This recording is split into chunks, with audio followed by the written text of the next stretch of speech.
стресстин кесепети эмнеге алып келет? Биринчиси, мээни кирдетет.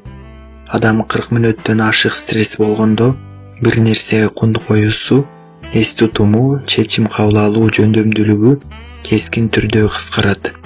Өнөкөткө айланган баш оорунун бирден бир себеби да стресс болуп саналат.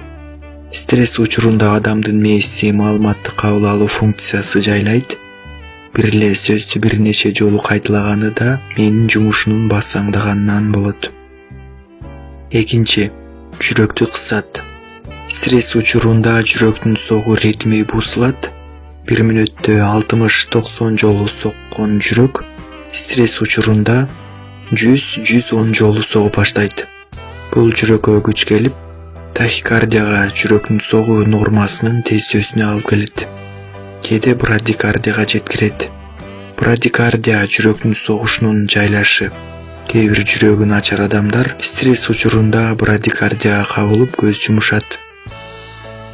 Үчүнчү, иммундук системаны бузат. Көптөгөн клеткалар адамдын организмин ар кандай оорудан, вирустан, инфекциядан коргоп турат. Муну медицинада иммундук система дешет. Адам стресске көп кабылса же дайыма стресстеги абалда жүрсө, организмди коргой турган клеткалар алсырайт. Алсыраган клеткалар мурдагыдай туруштук бере албайт. Ошондо адамга инфекциялык оорулар көп чугуп, сас тутумого баттан кабыла берет. Мындан сырткары, адамдын иммундук системасы алсыраганда залалдуу шишик пайда болуу мүмкүнчүлүгү жогору. Төртүнчү, ашкасандын иштөөсүн бузат. Адам жинденгенде мээсине эле эмес, ашкасанына да күч келет. Айрымдардын жүрөгү ооруп кус келсе, кээ бири сарына болот. Стресс учурунда адамда ашкасан өйгөп, курсагы ачкандай сезим жаралат.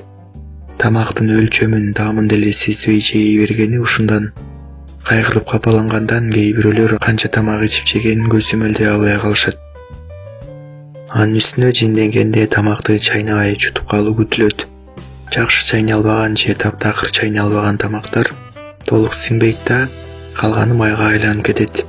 Адамдын семирип кетүүсүнүн сыры ушунда. Ал эми тамакты чайнап жеген кезде тамак шилекей бездери менен иштелип, батсыңгө шар түзүлөт. Бул көрсөткүчтөрдүн баары ашкасандын стресске болгон реакциясы. Бешинчи, карлыкты тездетет. Майами университетинин дерматологдору стресс учурунда адамдын териси, чачы, тырмагы кандай абалда болорун эсилдеп чыгышкан. Жыйынтыгында организмде кан айлануу системасы бузулат, кандын денеге айланып келүү процесси жайлап, териге кан мурдагыдан аз келет. Жыйынтыгында тери тырышып, саргара баштайт. Баштада кан айлануу процесси жайлагандыктан тери кычышып, экзема башталат. Дайыма 3-6 ай стрессте жүргөн адамдардын чачы тездик менен түшө баштайт.